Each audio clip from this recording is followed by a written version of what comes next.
আগামী বছরের এপ্রিল মাসের প্রথমার্ধে যে কোনো দিন জাতীয় নির্বাচন হবে বাংলাদেশে। শুক্রবার সন্ধ্যায় ঈদ উপলক্ষে জাতির উদ্দেশ্যে ভাষণ দেওয়ার সময় এই ঘোষণা করেন বাংলাদেশের অন্তর্বর্তী প্রশাসনের প্রধান উপদেষ্টা মোহাম্মদ ইউনূস। গত আগস্ট মাসে অন্তর্বর্তী সরকারের প্রধান সমর্থক দল বিএনপি সহ অন্য দলগুলি চলতি বছরের ডিসেম্বরে নির্বাচনের মাধ্যমে বাংলাদেশের সরকার গঠনের জন্য ইউনূস প্রশাসনকে বারংবার অনুরোধ করেছিল, কিন্তু কিছুতেই গা করছিলেন না ইউনূস। আর এরপরে বিএনপি সহ অন্যান্য দলগুলি ইউনূসের উপরে চাপ দিতে শুরু করে। 28শে মে প্রাক্তন প্রধানমন্ত্রী খালেদা জিয়ার বিএনপি দল চলতি বছরের ডিসেম্বরের মধ্যে ভোট করানোর প্রস্তাব দেয়। তারপরে অন্তর্বর্তী প্রশাসনের প্রধান উপদেষ্টা মোহাম্মদ ইউনূসের চাপে পড়ে রাজনৈতিক দলগুলোর সঙ্গে বৈঠক করেন। আর এরপরেই নিজের জায়গা থেকে সরে আসতে বাধ্য হন তিনি। আর শেষমেশ নিজের মুখে নির্বাচনের কথা জানালেন অন্তর্বর্তী সরকারের প্রধান উপদেষ্টা মোহাম্মদ ইউনূস।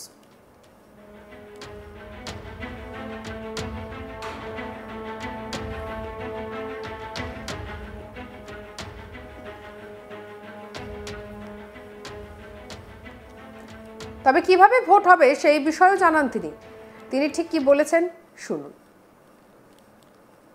সংস্কার, বিচার, নির্বাচন এই তিনটি ম্যান্ডেটের ভিত্তিতে আমরা দায়িত্ব গ্রহণ করেছিলাম।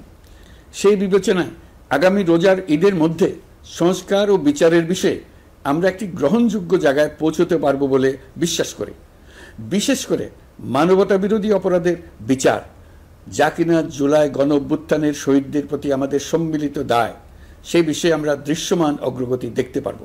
এতে আমাদের উপর আপনাদের অর্পিত ম্যান্ডেট ন্যূনতম হলেও বাস্তবায়ন করে যেতে পারব। সেই বিবেচনায় ও ইতিহাসে সবচেয়ে অবাধ, সুষ্ঠু, প্রতিদ্বন্দ্বিতামূলক ও গ্রহণযোগ্য নির্বাচন আয়োজনের জন্য সকল পক্ষের সঙ্গে আমরা আলোচনা করেছি। পাশাপাশি বিচার, সংস্কার ও নির্বাচন সংক্রান্ত চলমান সংস্কার কার্যক্রম পর্যালোচনা করে আমি আজ দেশবাসীর কাছে ঘোষণা করছি যে আগামী জাতীয় নির্বাচন 2026 সালের এপ্রিলের প্রথমার্ধের যে কোনো একটি দিনে অনুষ্ঠিত হবে।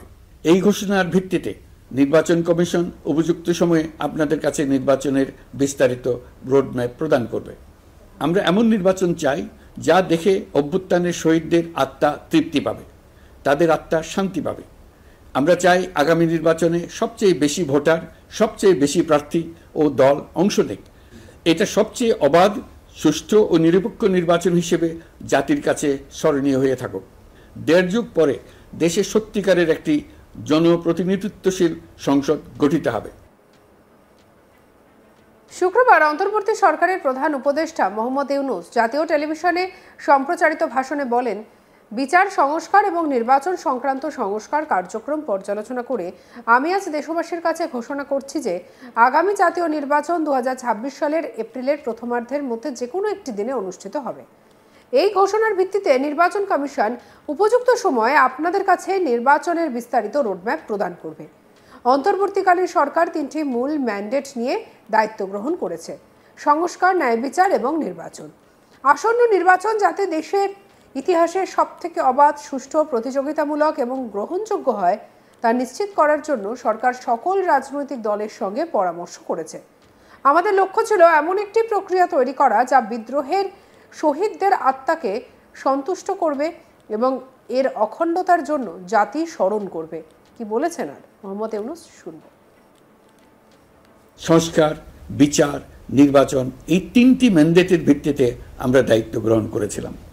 সেই বিবেচনায় আগামী রোজার ঈদের মধ্যে সংস্কার ও বিচারের বিষয়ে আমরা একটি গ্রহণযোগ্য জায়গায় পৌঁছতে পারব বলে বিশ্বাস করি। বিশেষ করে মানবতা বিরোধী অপরাধের বিচার, যা কিনা জুলাই গণ অভ্যুত্থানের শহীদদের প্রতি আমাদের সম্মিলিত দায়, সেই বিষয়ে আমরা দৃশ্যমান অগ্রগতি দেখতে পারব। এতে আমাদের উপর আপনাদের অর্পিত ম্যান্ডেট ন্যূনতম হলেও বাস্তবায়ন করে যেতে পারব। সেই বিবেচনায় ও ইতিহাসে সবচেয়ে অবাধ, সুষ্ঠু, প্রতিদ্বন্দ্বিতামূলক ও গ্রহণযোগ্য নির্বাচন আয়োজনের জন্য সকল পক্ষের সঙ্গে আমরা আলোচনা করেছি। পাশাপাশি বিচার, সংস্কার ও নির্বাচন সংক্রান্ত চলমান সংস্কার কার্যক্রম পর্যালোচনা করে আমি আজ দেশবাসীর কাছে ঘোষণা করছি যে আগামী জাতীয় নির্বাচন 2026 সালের এপ্রিলের প্রথমার্ধের যে কোনো একটি দিনে অনুষ্ঠিত হবে। এই ঘোষণার ভিত্তিতে নির্বাচন কমিশন উপযুক্ত সময়ে আপনাদের কাছে নির্বাচনের বিস্তারিত রোডম্যাপ প্রদান করবে। আমরা এমন নির্বাচন চাই যা দেখে অভ্যুত্থানের শহীদদের আত্মা তৃপ্তি পাবে, তাদের আত্মা শান্তি পাবে। আমরা চাই আগামী নির্বাচনে সবচেয়ে বেশি ভোটার, সবচেয়ে বেশি প্রার্থী ও দল অংশ নেক। এটা সবচেয়ে অবাধ, সুষ্ঠু ও নিরপেক্ষ নির্বাচন হিসেবে জাতির কাছে স্মরণীয় হয়ে থাকুক। ১.৫ যুগ পরে দেশে সত্যিকারের একটি জনপ্রতিনিধিত্বশীল সংসদ গঠিত হবে। সিংহাসনের লোভে শেখ হাসিনাকে দেশ থেকে তাড়িয়েছিলেন মোহাম্মদ ইউনূস, আর তারপর ভেবেছিলেন এবার তিনি সর্বেসর্বা, তাই যা খুশি তাই শুরু করেছিলেন। তার মদতে এই কয়েক মাসে বাংলাদেশে জেহাদি এবং সন্ত্রাসী কার্যকলাপ যেভাবে বেড়ে গিয়েছে, তাতে করে সেনাপ্রধান ওয়াকারুজ্জামানের পক্ষেও ঠেকানো সম্ভব হয়ে উঠছে না। আর এই পরিস্থিতিতে প্রশ্ন উঠছে, যিনি নিজেই বলছেন কাজ করতে পারছেন না, তাকে আবার 5 বছরের জন্য রাখার দাবি কেন? এই কর্মসূচিকে অনেকেই বলছেন যে নতুন ধরনের ক্ষমতার খেলা। কেউ কেউ মনে করছেন ইউনূস হয়তো এখন পদত্যাগের কথা বললেও পিছনে কোনো শক্তি তাকে দীর্ঘমেয়াদীভাবে ক্ষমতায় রাখতে চাইছে। তবে ভারত বিরোধী ইউনূস এখন তিলে তিলে বুঝতে পারছেন ক্ষমতার লোভ কি জিনিস। পরিস্থিতি সামলাতে সেনাপ্রধানের নির্দেশে দেশের সেনা মোতায়েন করা হয়। তবে ইউনূস চেয়েছিলেন এইসব করে তিনি মসনদে টিকে থাকবেন, কিন্তু তিনি হয়তো ভুলে গিয়েছিলেন চালাকি করে পার পাওয়া যায় না। আর সেটাই হলো। আসলে ঠেলার নাম বাবাজি। নির্বাচনের তারিখ ঘোষণা করায় শেষ পর্যন্ত তার সমস্ত প্ল্যান ভেস্তে গেল।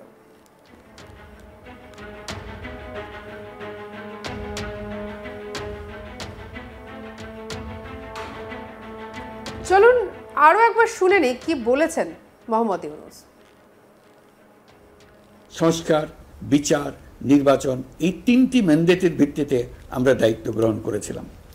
সেই বিবেচনায় আগামী রোজার ঈদের মধ্যে সংস্কার ও বিচারের বিষয়ে আমরা একটি গ্রহণযোগ্য জায়গায় পৌঁছতে পারব বলে বিশ্বাস করি। বিশেষ করে মানবতা বিরোধী অপরাধের বিচার, যা কিনা জুলাই গণ অভ্যুত্থানের শহীদদের প্রতি আমাদের সম্মিলিত দায়, সেই বিষয়ে আমরা দৃশ্যমান অগ্রগতি দেখতে পারব। এতে আমাদের উপর আপনাদের অর্পিত ম্যান্ডেট ন্যূনতম হলেও বাস্তবায়ন করে যেতে পারব।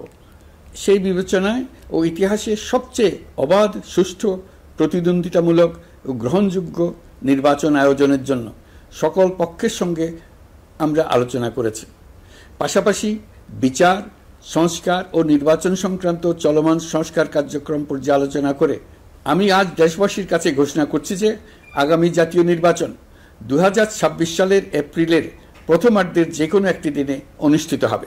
এই ঘোষণার ভিত্তিতে নির্বাচন কমিশন উপযুক্ত সময়ে আপনাদের কাছে নির্বাচনের বিস্তারিত রোডম্যাপ প্রদান করবে। আমরা এমন নির্বাচন চাই যা দেখে অভ্যুত্থানের শহীদদের আত্মা তৃপ্তি পাবে, তাদের আত্মা শান্তি পাবে। আমরা চাই আগামী নির্বাচনে সবচেয়ে বেশি ভোটার, সবচেয়ে বেশি প্রার্থী ও দল অংশ নেক। এটা সবচেয়ে অবাধ, সুষ্ঠু ও নিরপেক্ষ নির্বাচন হিসেবে জাতির কাছে স্মরণীয় হয়ে থাকুক। 1.5 যুগ পরে দেশে সত্যিকারের একটি জনপ্রতিনিধিত্বশীল সংসদ।